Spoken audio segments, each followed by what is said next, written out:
এটায় protein synthesis হচ্ছে। ঘাস হাইড্রোলাইজড হয়ে কার্বোহাইড্রেট হবে, তাতে দুটো অ্যামিনো গ্রুপ ছেড়ে দিলি হেক্সা হাইড্রক্সি ডাইঅ্যামিনো। এই রবারের নলটি কি? পটলি একবার বাজাও তোমার।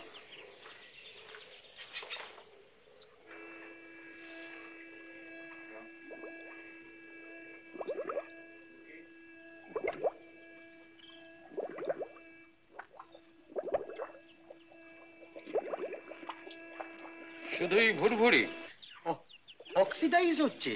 ওই আসুন, চা ঝুলিয়ে গেল যে। আমি ভাবলুম সঙ্গীত রস রবারের নল বয়ে ঘাসের সঙ্গে মিশে সবুজ অমৃতের চ্যাঙর সৃষ্টি করবে।